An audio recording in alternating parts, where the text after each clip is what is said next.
Monsieur le Président, Mesdames et Messieurs les jurés, il est des heures où la complaisance devient une trahison et où le silence se fait complice de la chute. Je me tiens devant vous, non pour juger des individus, mais pour dénoncer une dérive qui ébranle les fondations mêmes de notre édifice humain. J'accuse l'homosexualité d'être la rupture d'un pacte 3 fois millénaire avec le Créateur, avec la nature et avec l'avenir.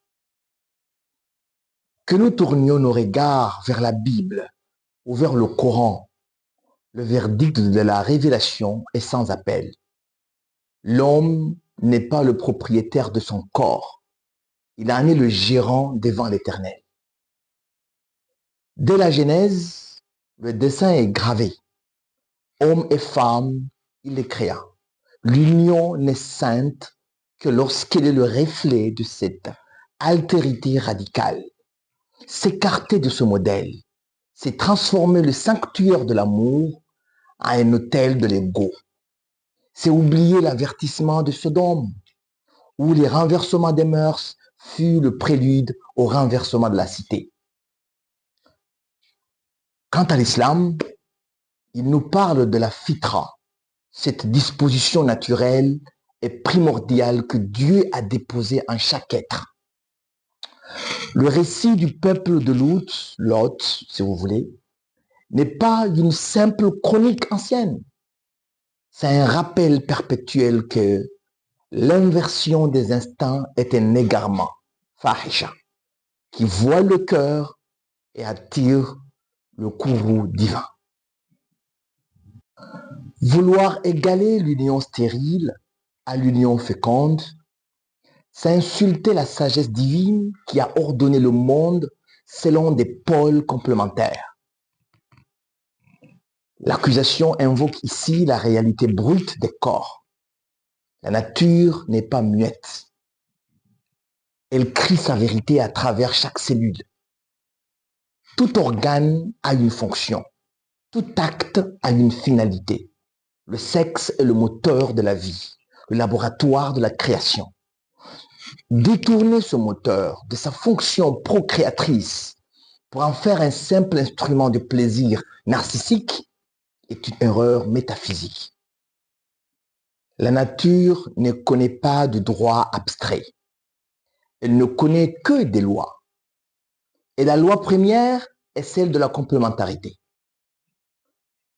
Prétendre que l'homosexualité est naturelle au prétexte qu'elle existe est un sophisme. La maladie existe, la stérilité existe, mais elles ne sont pas la norme vers laquelle le vivant doit tendre. L'homosexualité est une impasse biologique, une voie sans issue dans le labyrinthe de l'évolution. Enfin, j'en appelle à la responsabilité de l'homme envers le temps.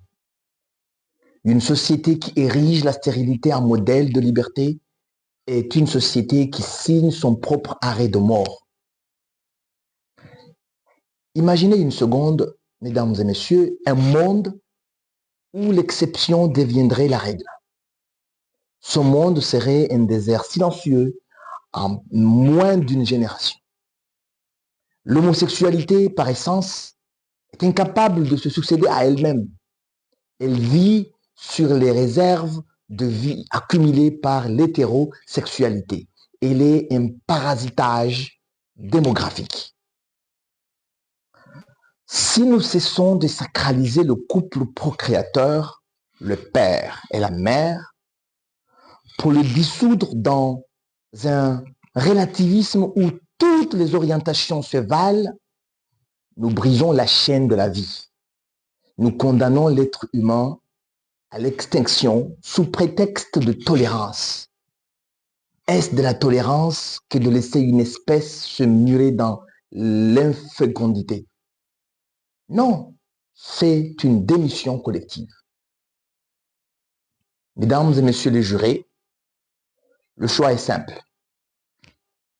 D'un côté, le culte du désir instantané, de l'autre, la pérennité de l'humanité. D'un côté, le caprice de l'individu, de l'autre, la volonté du Créateur. Je demande que soit réaffirmée la primauté absolue de la famille traditionnelle. Je demande que la loi des hommes se mette à genoux devant la loi de Dieu et de la nécessité de la nature. Nous ne pouvons pas construire l'avenir sur le sable mouvant de l'inversion. Pour que l'homme survive, il doit revenir à la source, au respect des sexes et à la gloire de la transmission. Condamnons l'erreur pour sauver l'espèce. Je vous remercie, Monsieur le Président, Mesdames et Messieurs les jurés.